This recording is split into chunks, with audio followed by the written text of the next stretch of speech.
You've seen the viral lists, dozens of forgotten US towns offering you a free house to move there. It sounds like the ultimate escape hatch, especially when the current housing market feels like an exclusive club most of us are locked out of. Right now, the national median home price sits well over $400,000. With mortgage rates hovering where they are, qualifying for a loan requires a massive down payment and flawless credit. So when a small municipality offers a zero down, zero mortgage deal, where they practically hand you the deed just for showing up, the appeal is undeniable. This comparison table lays out the pitch.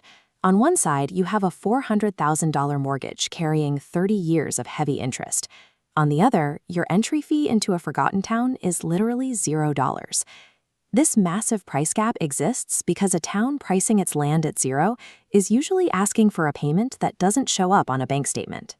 To understand the real cost, we have to look at what economists call a demographic death spiral. When young workers leave a rural area to find better jobs, the local tax base evaporates. Most of these municipalities are facing insolvency. They are giving away land as a last-ditch effort to import new taxpayers and stabilize their collapsing budgets. To bait those taxpayers, these towns typically offer one of two things: raw, empty land in the Midwest, or abandoned structures scattered across the Rust Belt. The question you have to ask yourself is whether these programs are an actual financial loophole you can use to build wealth, or a logistical nightmare designed to trap you.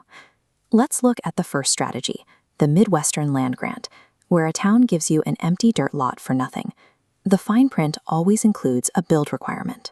The municipality legally mandates that you construct a home of a specific square footage, and you usually have a strict 12 to 24-month window to finish it.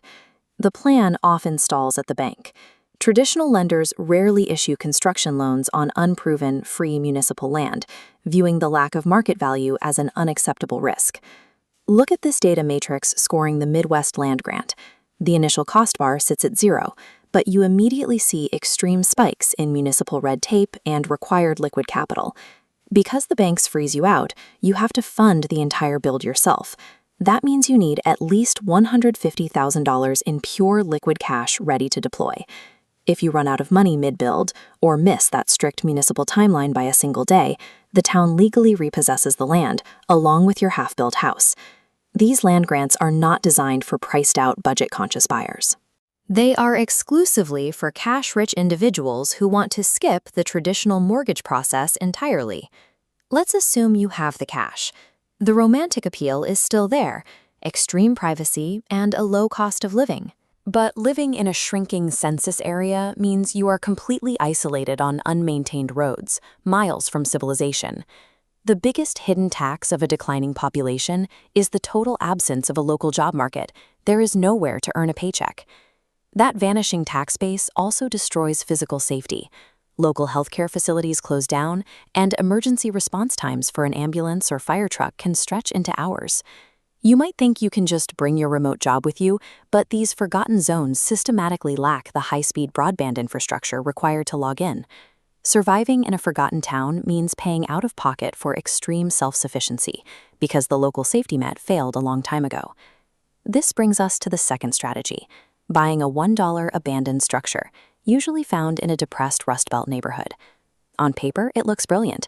You bypass the massive costs of pouring a new concrete foundation and framing a house from scratch. But these structures have been decaying for years. You inherit severe physical liabilities, like critical foundation rot, toxic black mold, asbestos, and lead paint. This updated data matrix shows exactly what happens with the abandoned home archetype. The liquid capital requirement drops slightly, but the bars for inherited liability and local crime index spike aggressively into the red. When you take the deed, you assume years of unpaid back taxes, utility arrears, and extensive municipal code violations. And looking at the local FBI data that drives that crime index bar, you learn exactly why the original population fled these specific blocks in the first place. Buying a $1 home means you are purchasing a municipality's most dangerous liability, requiring massive resources to make it habitable. Instead of evaluating the towns, we need to evaluate you to determine if you can actually survive this trade-off. This flowchart is the test. Do you rely on a local economy? If yes, you're disqualified. If independent, do you have $100,000 in cash or extreme DIY skills? Failing this is a financial ruin trap.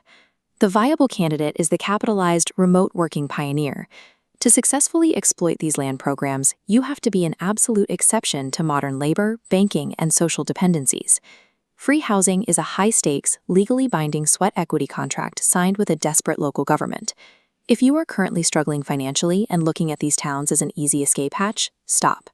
Moving there without deep capital will only accelerate your financial ruin. However, if you possess the liquid cash, the heavy trade skills, and a reliable source of independent income, this is a viable, though grueling, path to land ownership. It will demand years of grueling physical labor to stabilize the property and finally make it yours. In real estate, you never get something for nothing. You simply choose whether you want to pay a bank in interest or pay a forgotten town in blood, sweat, and cash.